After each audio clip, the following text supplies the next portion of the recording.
Um texto extremamente rico e edificante, a Epístola de Paulo aos Efésios, uma das cartas da prisão, uma carta com apenas 6 capítulos, os 3 primeiros doutrinários e os 3 últimos capítulos práticos. Paulo nos ensina acerca de um Deus todo-poderoso, o Deus Pai que chama o seu povo, um Deus Pai que planejou isso desde a eternidade, está lá no verso 1 ao 14, vai descrever a Trindade, inclusive. Ponto essencial para nós que confessamos a Trindade, o Deus Trino, que se revela em 3 pessoas, sendo um só Deus. Esse Deus Pai que escolhe, que predestina, que elege, envia Jesus, o Filho, para redimir pecadores, pagar o alto preço que eu e você jamais poderíamos pagar. E após isso, morrendo na cruz, a maior expressão de poder de Deus derramada sobre Cristo, porque ali Cristo manifesta as tuas misericórdias para conosco, levando os nossos pecados com Ele, imputando em nós agora a justiça de Deus, foi pago. E o Espírito Santo de Deus vindo e selando as promessas de Deus. E ele descreve que esse povo agora é um povo de Deus, é um povo que é abençoado por Deus, um povo que recebe dons para servir. Esse povo agora possui uma nova família, esse povo agora possui uma nova pátria, que não é aqui, a nossa pátria é o céu. Esse povo é edificado pelo próprio Deus, o Deus da igreja, Cristo edificando teu povo, para abençoar, para trazer bênçãos, para alcançar outras vidas. E por isso que a igreja, ela é multidiversa, Deus é um Deus criativo, pessoas diferentes, com dons diferentes, servindo ao mesmo Senhor. Ele também descreve que nós estávamos mortos nos nossos delitos e pecados, mas Deus intervém na história do homem, regenerando o coração e convertendo os caminhos. E agora nós temos um Deus, porque antes não era assim. E Paulo vai descrevendo, e no capítulo 3 também, ele fala um pouquinho de como tudo isso acontece, isso é mediante a fé. E enfim, por causa de tudo isso, Paulo também ora por aqueles irmãos, ele expressa gratidão a Deus pelos feitos de Deus. É uma carta extremamente edificante, traz também referências de como nós devemos caminhar em unidade. A igreja de Cristo Jesus defende uma coisa que está acima das nossas diferenças. Por isso é possível caminharmos juntos, apesar de nós, apesar das nossas diferenças e opiniões. Elas são bem-vindas, inclusive. São bem-vindas, devemos expressá-las, porque todas elas são secundárias.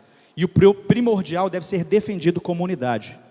Você confessa, você crê que Cristo Jesus é Deus, é Senhor e Salvador de sua vida, e que Ele pagou o alto preço que você não poderia pagar? Essa unidade é que nos une, o sangue do Cordeiro derramado. Ele também diz que há somente um corpo e um espírito, como também nós somos chamados numa esperança, numa vocação. Há só um Senhor, há só um Deus, uma fé e um batismo. O batismo é uma das ordenâncias da igreja. Nos alegramos quando isso acontece. Irmãos confessando publicamente a alegria manifesta de Deus no coração. É isso. O batismo é a evidência do agir de Deus no coração do pecador arrependido. E ele diz também que tudo isso é para a glória de Deus. Então, irmãos, fomos criados para a glória de Deus. A salvação é uma bênção na vida do cristão, mas ela não é um fim em si mesmo. Vivemos para a glória de Deus. E ele traz também exortações à santidade. E sob a luz desse texto que acabamos de ler, nós iremos descobrir um pouco dessas instruções de Paulo na vida prática da igreja, a igreja de Jesus Cristo, povo de Deus, família e pátria do Senhor. Amém? O ponto central dessa passagem é a atitude que o crente deve ter em relação às ações do mundo, comportamentos e maneira de viver dos descrentes, aqueles que não creem. E é esse um assunto extremamente importante, porque os cristãos são uma minoria em uma sociedade que tem uma outra ética, defende outros valores e outros princípios. Se um cristão está em comunhão com o Senhor, sua própria vida será uma censura a esse mundo. Portanto, a caminhada cristã consiste em um conflito de cosmovisão em meio a uma sociedade. Por exemplo, no trabalho nós encontramos pessoas que pensam totalmente e pensam diferente de mim e de você, com relação a determinados procedimentos. Pessoas que possuem outra ética, outra visão de mundo, outros valores. Na escola, nas instituições acadêmicas, você está cercado de colegas, de amigos, professores, que também têm uma outra visão de mundo. No bairro onde você mora, existem pessoas ali, e nós teremos que conviver com elas. No condomínio, nós iremos conviver com pessoas que defendem valores totalmente diferentes dos valores que a igreja defende. Na família, na própria família, você terá que conviver com pessoas que não creem nos mesmos valores que você acredita. É uma árdua tarefa. Então, como é que o crente se relaciona com o descrente? Como? Qual deve ser a sua posição diante de tantas atitudes em que nossos amigos, colegas, parentes tomam às vezes e que são claramente contrárias à palavra de Deus, às instruções de Deus, à direção de Deus? Como devemos nos comportar? A orientação que Paulo dá aqui, irmãos, é que diante desse texto que lemos, se baseia em um contraste. Um contraste fica evidente entre trevas e luz. Trevas e luz. Esse contraste aparece no verso 8. Acompanhe comigo. Verso 8. Pois outra hora éreis trevas. No verso 9, ele também diz: porque o fruto da luz consiste em toda bondade e justiça e verdade. No verso 11, e não sejais cúmplices nas obras infrutíferas das trevas. No verso 13, mas todas as coisas, quando reprovadas pela luz, se tornam manifestas. Verso 14, pelo que diz: desperta, ó tu que dormes, levanta-te entre os mortos. Trevas. Então está evidente que o ponto dessa passagem é o conflito, é o contraste entre trevas e luz. Paulo aqui utiliza o termo trevas para descrever a maneira de viver daqueles que não conhecem a Deus. É claro que isso trata-se de uma metáfora. Paulo já havia citado isso no capítulo 2, no verso 1 e 3. Eu quero ler para vocês aqui, capítulo 2, verso 1 e 3. Ele vos deu vida, estando vós mortos nos vossos delitos e pecados, nos quais andastes outrora, segundo o curso deste mundo, segundo o príncipe da potestade do ar, do espírito que agora atua nos filhos da desobediência. Aqui está uma boa descrição do que é um mundo em trevas. Mortos, completamente mortos, espiritualmente falando. Também no capítulo 2, agora no verso 12, Paulo diz assim: naquele tempo, estáveis sem Cristo, separados da comunidade. Um povo sem Deus no mundo, sem Cristo. É isso o que significa estar em trevas. Um povo sem Deus, um povo vivo fisicamente, comendo, dormindo, bebendo, trabalhando, estudando, fazendo todas as coisas que todos nós fazemos, mas mortos, em trevas, sem Deus no mundo. E no capítulo 4, no verso 17 a 19, ele ainda diz assim: isto, portanto, digo no Senhor testifico, que não mais andeis como também andam os gentios, na vaidade dos seus próprios pensamentos, obscurecidos de entendimento, alheios à vida de Deus, por causa da ignorância em que vivem, pela dureza do seu coração, os quais, tendo se tornado insensíveis, se entregaram à dissolução, para com avidez cometerem toda sorte de impureza. Mortos nos delitos e pecados, um povo sem Deus no mundo, e um povo ignorante, um povo que não entende as coisas de Deus, um povo que vive pelos seus próprios pensamentos e atitudes. É exatamente isso que Paulo descreve como sendo trevas. pessoas em trevas. Paulo, portanto, descreve, ou seja, pessoas que não conseguem ver a Deus, não conseguem enxergar a verdade em Deus, pessoas que estão perdidas em trevas, sem rumo e achando que está tudo bem. Um povo em trevas, um povo em trevas, sem saber que direção tomar.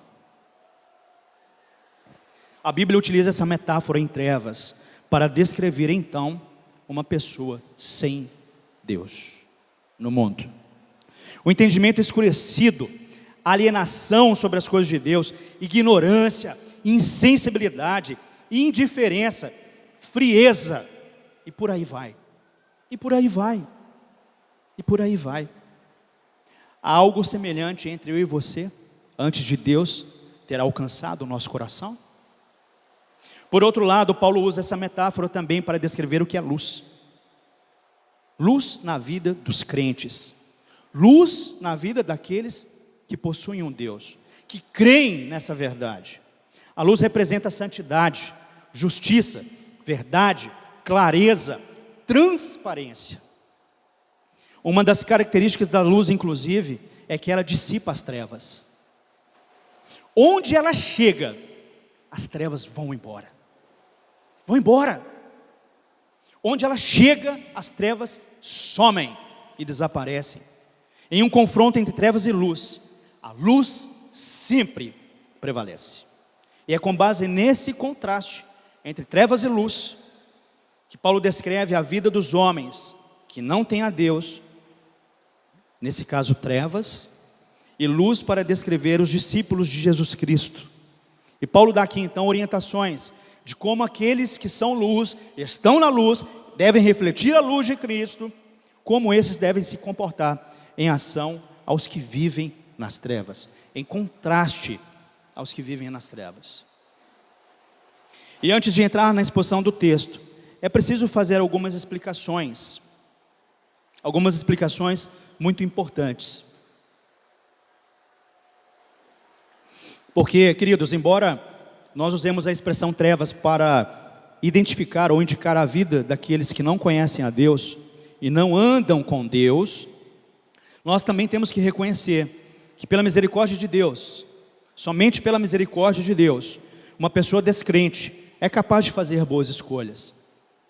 Uma pessoa na sociedade, como eu disse, no trabalho, na escola, na vida acadêmica, no bairro, na nossa família, é possível pessoas evidenciarem um comportamento moral de excelência, sem reconhecer a Deus, ateus, ou pessoas alienadas sobre as coisas de Deus. É possível essas pessoas fazerem boas escolhas.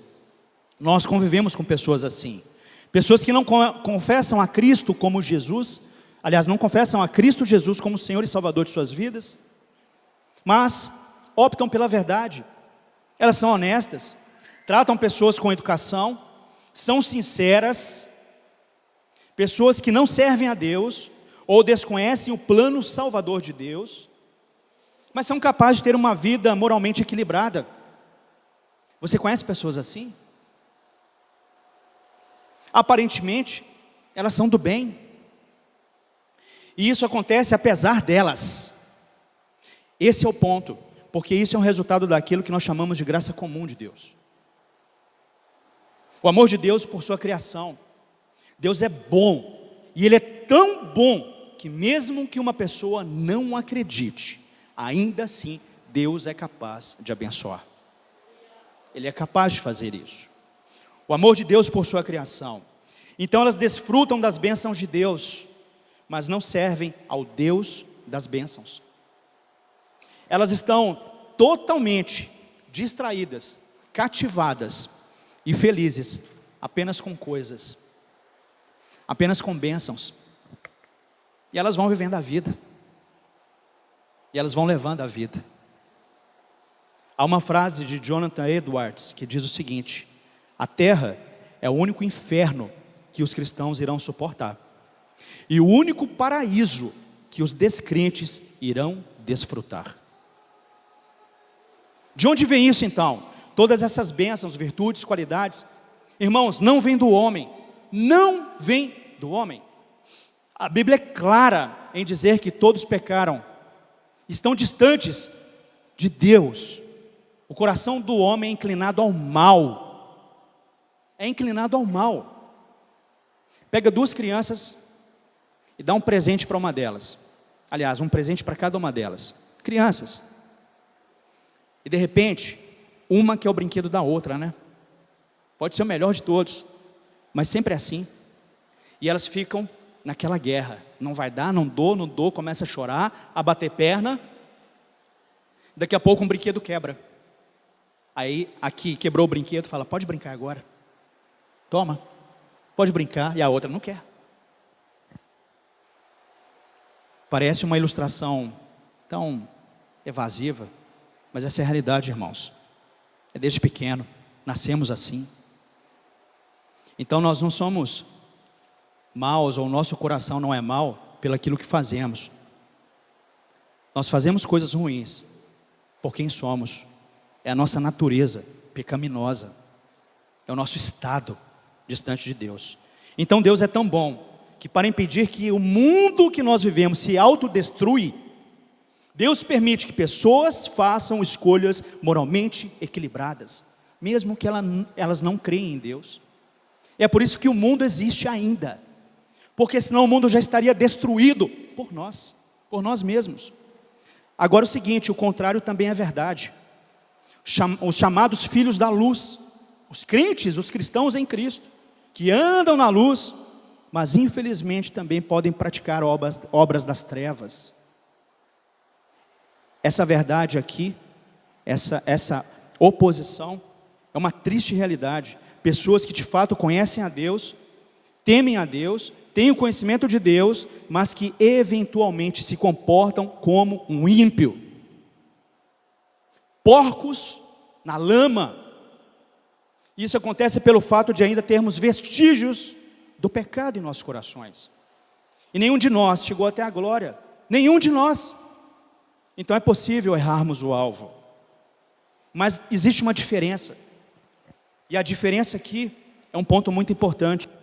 Porque enquanto aqueles que andam em trevas agem com naturalidade, como se nada tivesse errado, diante de suas escolhas pecaminosas, isso define a vida deles.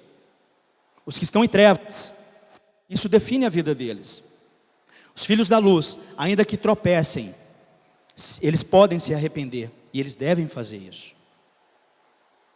Sofrem e não desejam mais cometer aquele erro de percurso, aquele acidente. Entende? Por isso que fica evidente que não há mérito nenhum em nós, porque nós somos incapazes de chegar à perfeição. Lê lá a placa. Neste lugar é proibido a entrada de pessoas perfeitas. Pessoas perfeitas. Só na glória, irmãos. Só na glória. E o grande ponto aqui é que vivemos diante dessa sociedade, uma sociedade complexa, um contraste, uma sociedade com pessoas que andam em trevas. Então, como me relacionar? Onde deve ser e como deve ser a minha atitude? Qual deve ser a minha atitude? Em primeiro lugar, à luz do verso 7, vamos ver o que o apóstolo diz. Em primeiro lugar, o que não devemos fazer. Portanto, não sejais participantes com eles. Com eles quem? Quem são esses aqui que Paulo se refere? Portanto, não sejais participantes com eles. Volte um pouquinho no verso 6. Ninguém vos engane com palavras vãs, porque essas coisas vêm a ira de Deus sobre os filhos da desobediência. Se você voltar um pouquinho no verso 5, impuro, avarento, idólatra, são pessoas desse tipo. A gente lendo o contexto fica claro. Portanto, não sejais participantes com eles.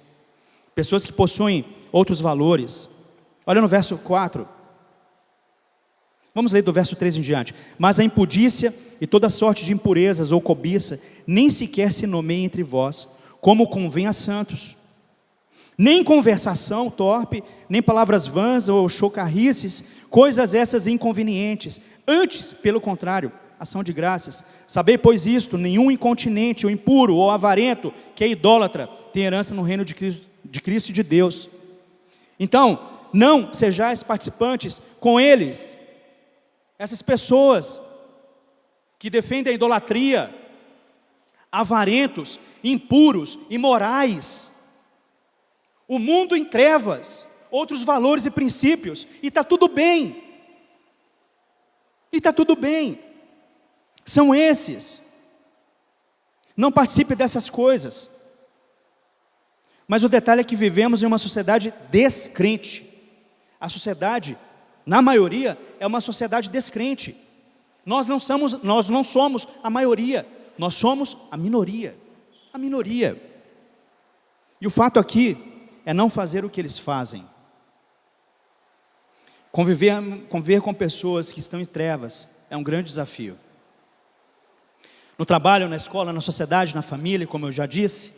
E o fato é que quando essas pessoas começarem a fazer aquilo que é próprio de quem não conhece a Deus, quando essas pessoas começarem a agir, e através dos seus comportamentos evidenciarem que elas não estão debaixo de uma orientação de Deus, não participe. É no grupo do WhatsApp, é no Facebook, no Instagram, todas as redes sociais, nas conversas,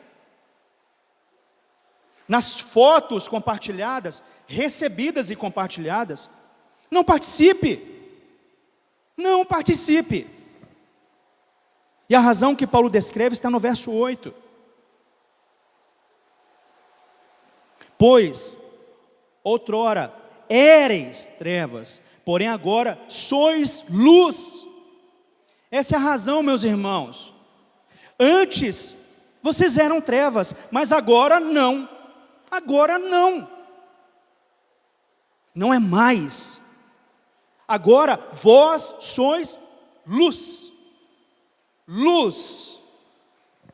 Porque antigamente era trevas, ignorante de Deus, não conhecia Deus, não conhecia a verdade de Deus, andava por sua própria ética, sua própria moral, seus pensamentos, não tinha referência, a verdade era relativa. Você era treva, ou trevas, porém agora é luz. É luz. Você conhece a verdade. Você foi alcançado pelo Evangelho, que segundo Paulo, é o poder de Deus para a salvação de todo aquele que crê. Você é luz. Você tem a presença do Espírito Santo de Deus. Você foi salvo pelo sacrifício de Cristo no Calvário.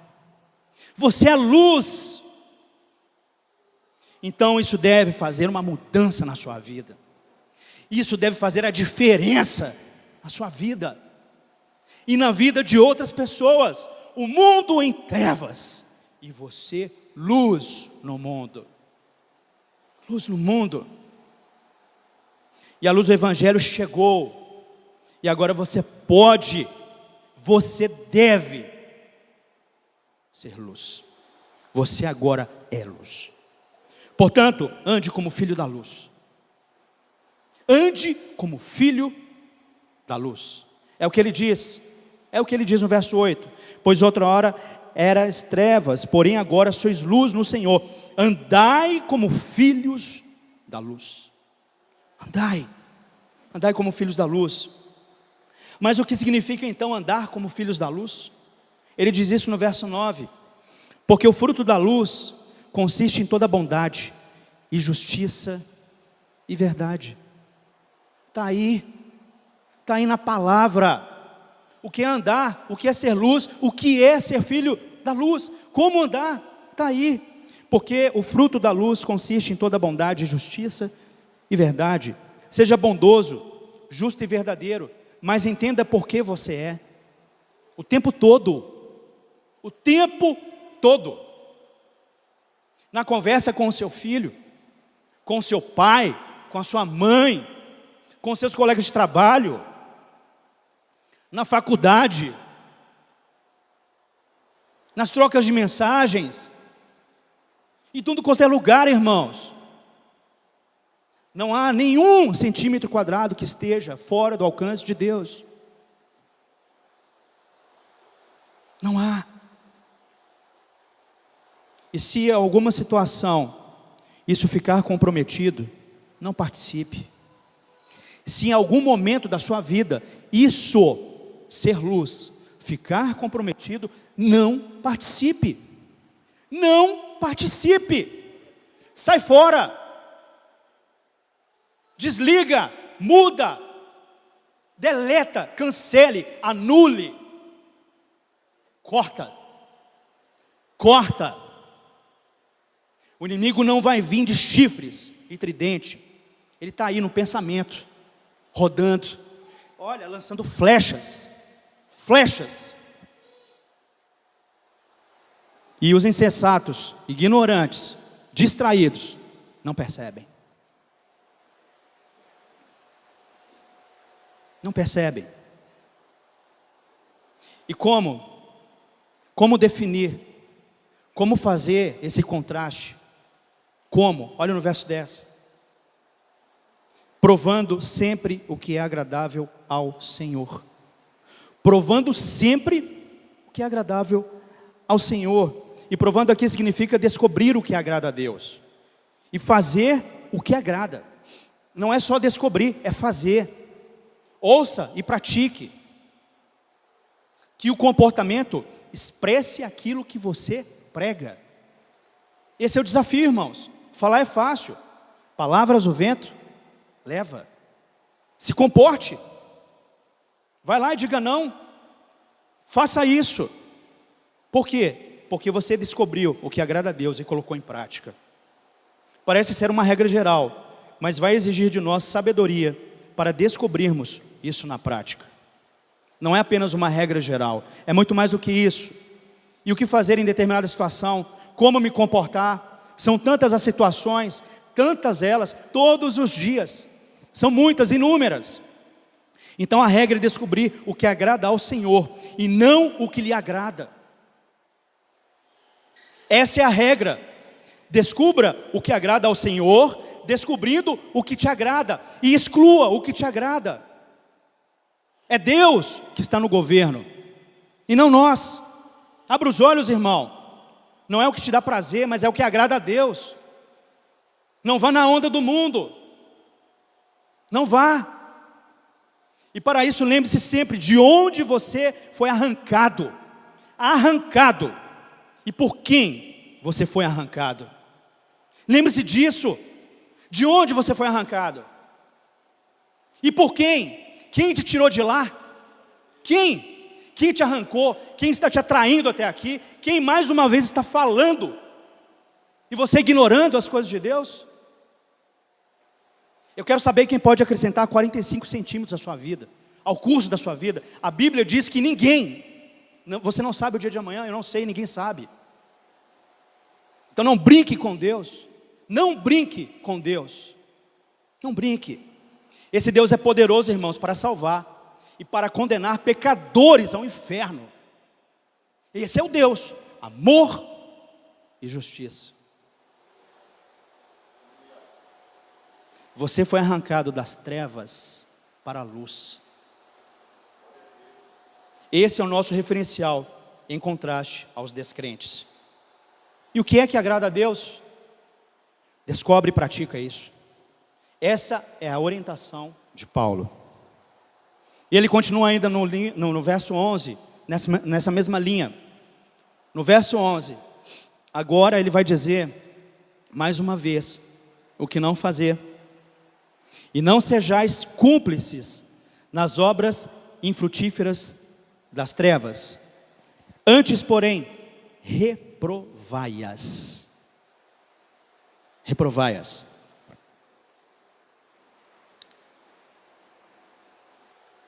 Como eu disse, nós que vivemos em uma sociedade corrompida, frequentemente somos testados e tentados a sermos cúmplices.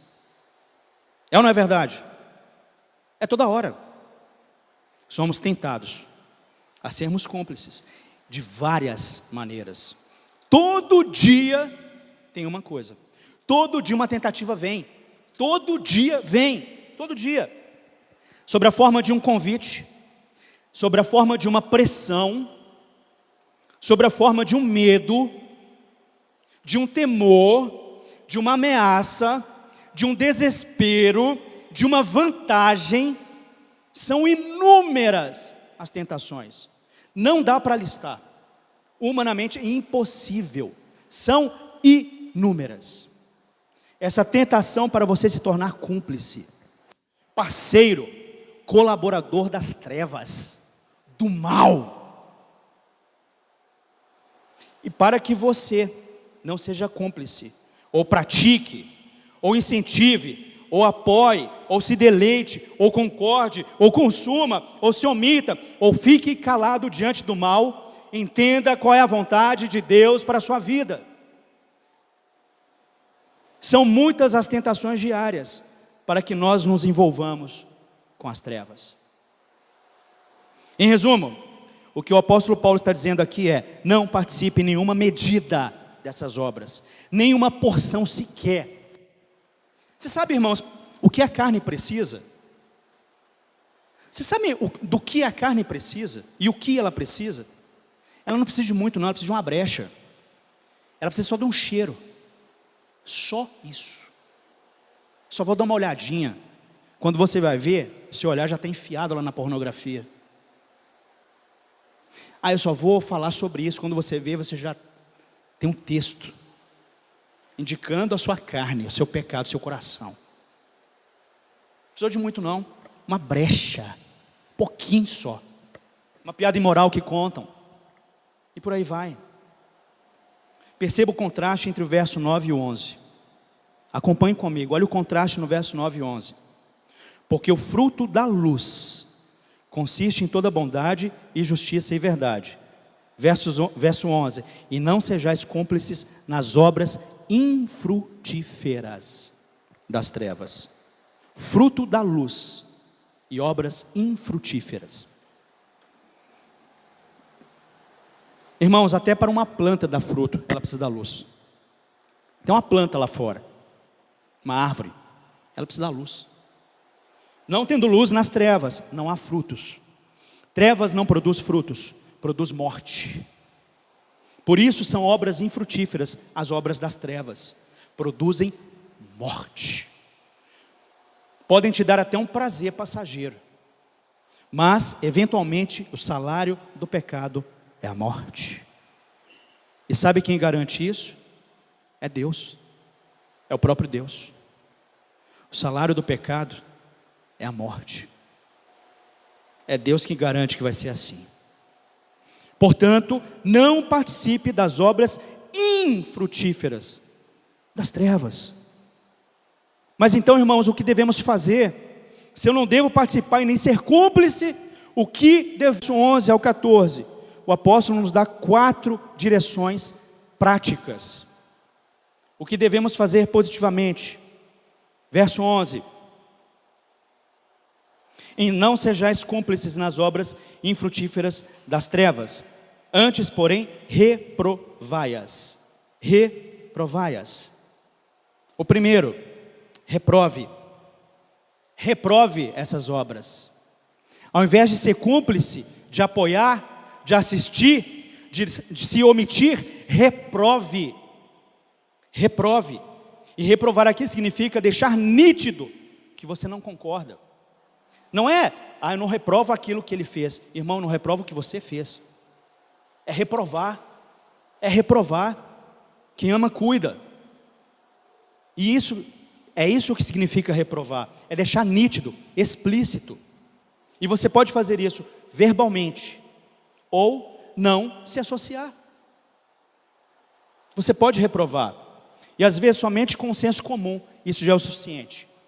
Às vezes nem precisa você aprofundar tanto no Evangelho. Só o senso comum, em algumas ocasiões, já vai ser o suficiente. não roubar, matar, falar mentira. O mundo sabe que isso é errado. Não são só os crentes. Não precisa ser crente para ter essa consciência. Porém, os cristãos devem deixar isso claro. Claro. Quer ver uma coisa? Alguém lá no seu trabalho ou na faculdade conta uma piada imoral, mas imoral mesmo. Aí você dá aquele sorriso meio amarelo, nem reprovando, nem aprovando. Dentro de você, você sabe muito bem o que está acontecendo, mas você não falou nada. E de repente você chama essa pessoa no canto: ô fulano, vem cá, deixa eu te falar. Aquela piada que você contou ali, olha, eu preciso te dizer, eu não creio nessas coisas. Isso, sinceramente, não faz nem bem. Mas antes eu até poderia dar uma gargalhada, hoje não. Sabe? Isso me traz uma certa tristeza. Você vai ter dois tipos de pessoas nessa cena. Uma que vai dizer assim: bah, tu tens razão, me desculpa. Olha, tu me fez pensar, é verdade. Bah, tu acredita que outro dia eu contei essa piada, a minha filha estava perto? Ou você pode encontrar outro cidadão que vai fazer de você uma chacota. Nas duas situações, o que importa é agradar a Deus. É agradar a Deus. É ter atitude, é deixar nítido. Você não está aqui para agradar a homens, mas a Deus. A Deus. É isso que significa reprovar. Eu abri aqui a leitura hoje no Salmo 1. Não foi isso que nós lemos? Salmo 1. O que o Salmo 1 diz, gente? Olha essa prova, essa evidência, como nós devemos nos comportar. Está lá no Salmo 1, nos primeiros versos, no verso 1 e 2. Olha isso, eu vou ler para vocês, vamos ler aqui, né? Bem-aventurado o homem que não anda no conselho dos ímpios, não se detém no caminho dos pecadores, não se assenta na roda dos escarnecedores. Antes, o seu prazer está na lei do Senhor, e na sua lei medita de dia e de noite. Você quer uma descrição mais completa, mais suficiente do que essa? Ser luz é isso, irmãos. Um exemplo aqui é você ser desafiado, né, em meio à sociedade que é trevas. A nossa atitude inclui a reprovação, mas ela tem que ser feita de um jeito que a gente não vire a polícia do mundo, porque isso vai mudar a perspectiva de como defendemos a fé em Cristo. Se encontramos o tempo e o modo correto de expressar isso, pessoas não crentes poderão nos agradecer, e a semente estará sendo lançada também. Nós precisamos encontrar o tempo e o modo, porque nessa ilustração da piada, você poderia falar: olha, você vai queimar no fogo do inferno, vai contar isso para os capetas, para os demônios. Poderia ou não poderia falar isso? Que diferença vai fazer? Não é o que eu falo, é a forma como eu me expresso. Isso muda, isso muda. Isso de repente pode estar sendo uma semente lançada ao coração do ímpio. O que aquele cara tem? Por que ele falou aquilo comigo? Por que aquela pessoa se sentiu constrangida? Isso é tão normal, todo mundo fala, todo mundo... Desperta, desperta. Em segundo lugar, verso 12, aqui caminhando para o meio fim. Verso 12. Porque o que eles fazem em oculto, o só referir é vergonha. O primeiro é reprovar. E o segundo, nem sequer mencionar. Não dar ibope, não passar para frente, não compartilhar, a não ser para reprovar. Não participe. É isso que ele está dizendo aqui. E em terceiro, verso 13. Mas todas as coisas, quando reprovadas pela luz, se tornam manifestas, porque tudo que se manifesta é luz. Em primeiro, reprovar. Em segundo, não mencionar. Em terceiro, trazer a público. Trazer a público para a reprovação. Entendam isso. O cristão tem o dever de expor as obras das trevas. Quem em sã consciência vendo uma pessoa morrendo espiritualmente, indo para o inferno, fazendo escolhas erradas, qual é o cristão consciente que vai deixar isso assim? Portanto, faça e traga a público, para que a luz ilumine, exponha aquilo que está sendo feito em oculto. Exponha, irmãos. Esse é o dever público da igreja, em expor, para que a luz da verdade se manifeste, e a própria sociedade irá reprovar tal comportamento ou ideia. Existia um tempo atrás uma ONG americana pró-aborto. E lá nos Estados Unidos, as igrejas são muito organizadas, no sentido de pró-vida. Aqui também. Mas uma ONG pró-aborto lá, e essa ONG americana, ela foi filmada, uma representante, uma líder dessa ONG, há um tempo atrás, uma entrevista. E era uma equipe de uma igreja que estava fazendo isso. E filmaram e gravaram ali. E ela relatou o que eles faziam. O feto na barriga da mãe, e ela falando com a frieza. O feto na barriga da mãe, sabe o que eles faziam? Eles tiravam os órgãos, sem matar a criança. E ela falava isso como sendo assim, sabe? Uma coisa muito natural. E tinham crianças, claro, fetos, né? Que iam a óbito. O mundo ficou escandalizado. Não foi só a igreja, não. O mundo ficou escandalizado. Eu não estou falando aqui que a gente vai sair por aí com o celular filmando tudo, né? Não é isso. A intenção aqui não é essa. Isso é só uma ilustração, um contraste. O mundo se escandaliza também. O mundo tem uma consciência. Mas a igreja tem o dever de expor, principalmente dentro da igreja. Porque se tem uma coisa que Deus faz é tratar a igreja em primeiro lugar. Então, quando você vê um irmão em queda, vai lá. Não aprove, reprove. Seja luz na vida dele. Seja luz, não seja cúmplice. Porque a omissão também é uma forma de ser cúmplice. São os absurdos do mundo, irmãos. O papel da igreja também é falar do juízo de Deus diante das obras das trevas. A luz do evangelho, através da igreja, brilha na sociedade. E essas obras feitas em oculto se tornam manifestas, vêm à tona. É dessa maneira que Deus abençoa a sociedade. Está claro o plano de Deus? Por isso que não existe o mundo secular e o mundo sagrado. Existe o mundo de Deus. Deus governa o mundo, mas Ele tem a sua maneira de fazer. E é através da igreja que a luz do evangelho vai resplandecer. É através da igreja, o povo que Deus tem escolhido para tal feito. Para tal feito. E Ele faz isso para que, como eu já disse, para que a sociedade não se autodestrua. Então, ao invés de sermos cúmplices com essas coisas, com a imoralidade, desonestidade, impureza, nós deveríamos reprovar essas coisas, verbalmente, e através das nossas atitudes, não mencionando essas coisas, não participando, mas criticando, e quando possível, expondo o erro e manifestando a luz. Eu tive uma experiência semana passada, sobre um assunto muito sério. As nossas crianças estão sendo totalmente bombardeadas. E aconteceu uma situação, e a luz expôs as trevas. Deus está no controle. Deus está no controle. Nada vai ficar oculto. Você não pode se esconder de Deus. Não se engane, porque certamente a Deus não conseguimos enganar. Mas para fazer isso, irmãos, e aqui a gente fica caminhando para o final, para fazer isso, precisamos de uma igreja viva. Uma igreja viva. E aqui, Paulo faz um apelo à igreja, dizendo o que a igreja precisa fazer. Ele diz exatamente o que a igreja, esse povo escolhido por Deus, precisa fazer. A igreja precisa se levantar dentre os mortos.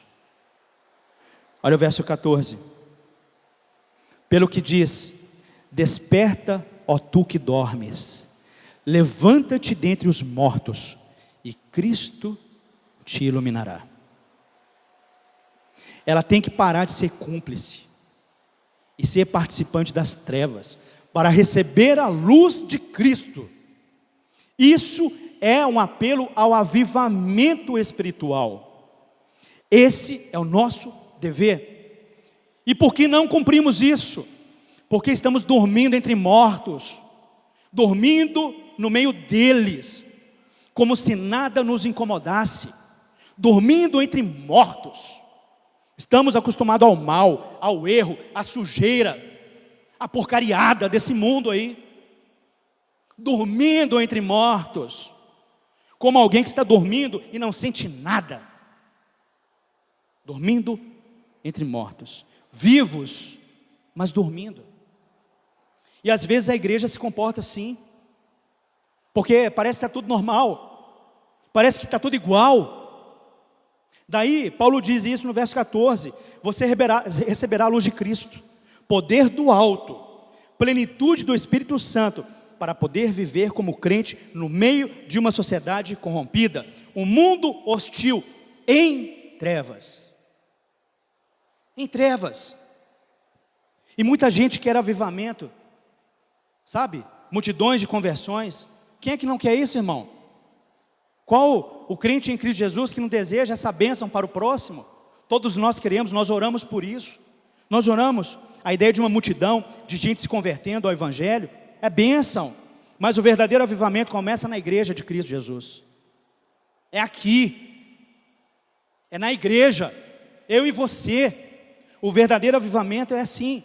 Quando nós saímos do sono, nos levantamos, somos iluminados para a glória de Cristo, cheios da luz de Cristo. E quer saber o que acontece? Agora o nosso desejo é transmitir essa luz, passa a ser o nosso alvo. O nosso alvo agora é esse. Olha que contraste.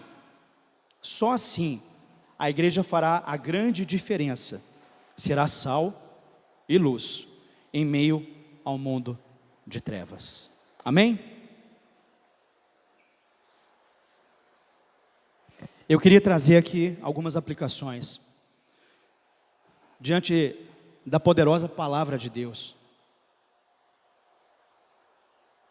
E a primeira delas, ore por sabedoria. Faça isso. Se você está diariamente cercado de trevas, peça a Deus que te desperte do sono. Faça isso. Ore ao Senhor. Ore por sabedoria para fazer boas escolhas. Diga: eu não quero dormir entre mortos.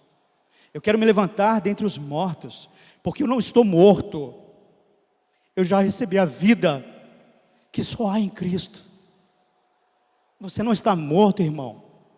Você pode estar dormindo entre mortos, mas você está vivo pelo poder do Espírito Santo de Deus. O Deus Todo-Poderoso que nos ressuscitou em Cristo Jesus. Então acorde, levanta-te, ó tu que dorme, levanta-te. Dá-me sabedoria e graça, Senhor, para resplandecer a luz que há somente em Ti. Em segundo lugar, seja determinado em não ser cúmplice. Seja convicto,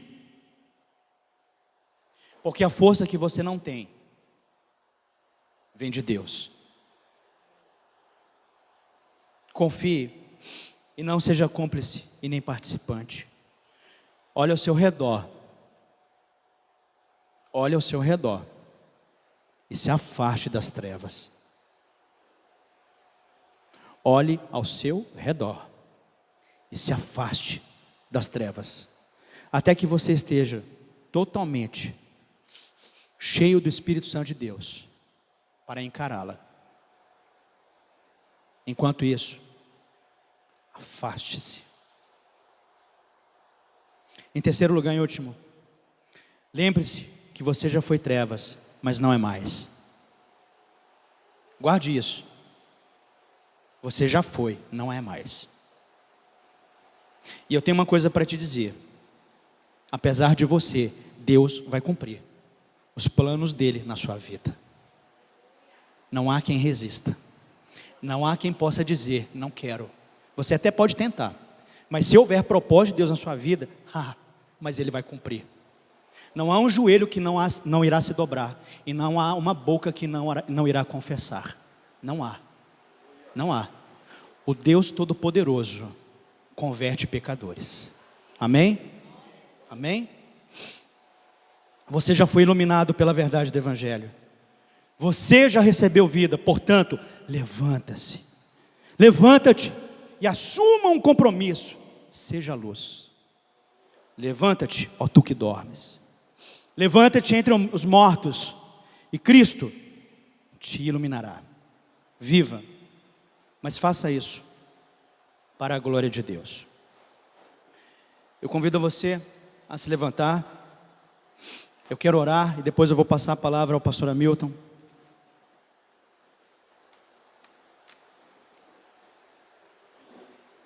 Na verdade, nós iremos orar. A igreja ora junto. E quando nós nos encontramos e nos reunimos, nós oramos ao Senhor.